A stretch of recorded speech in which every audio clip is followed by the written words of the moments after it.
Hello, I am Boro Baski, a social worker from West Bengal, India. In this short video, I am going to share the plight of two Santal villages, Bastapur and Devganj, and how their traditional forest livelihood and cultural lives are at stake because of the coal mine coming up at the threshold of their villages. Santal is the largest homogeneous tribal group in India, consisting about 1% of total population of India.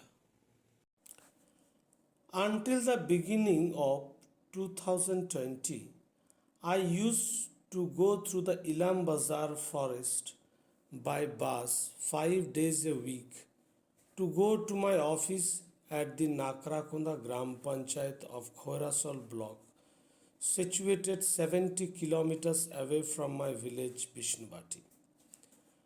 Panchayat is one of the lowest strata of the local self-government in India that facilitates the development initiatives of rural people related to their education, community health, agriculture, women and child welfare, and income generation programs.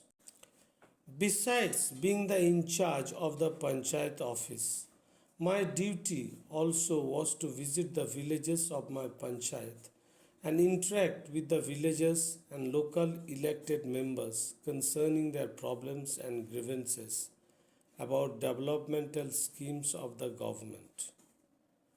And that is how I came to know these two Santal villages situated near the Gangaram Chowk Bhadulia forest area.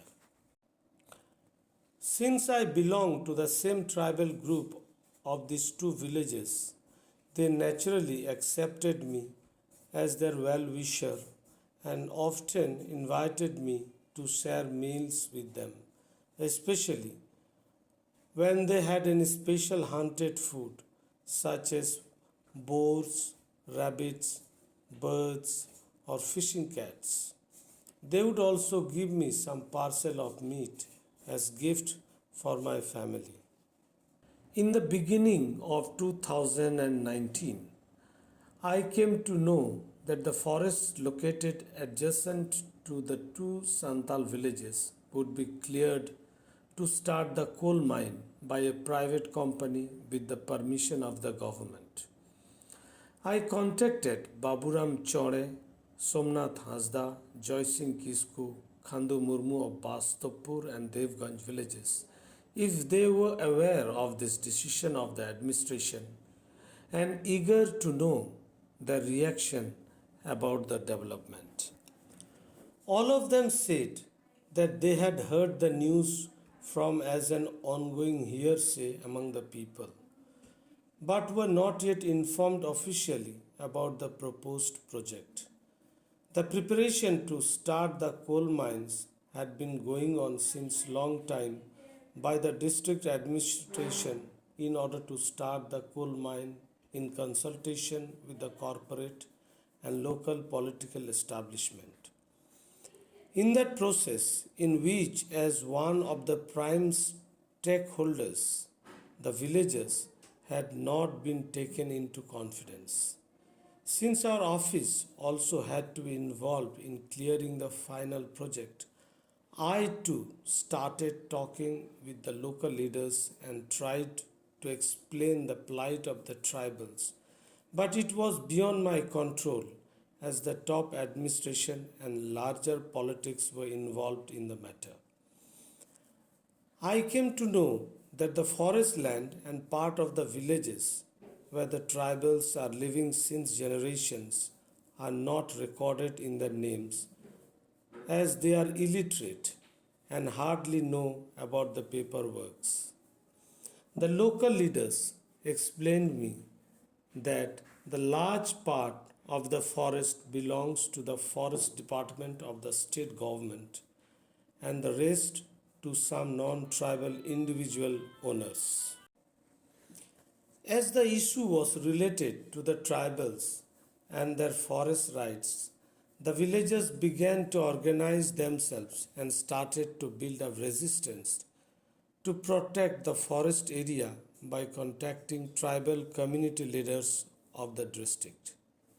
Village meetings were frequently held in the evening, and finally, a huge protest rally was organized under the leadership of Mr. Sunil Soren, a tribal activist, at the Khoirasol Bazaar against the project.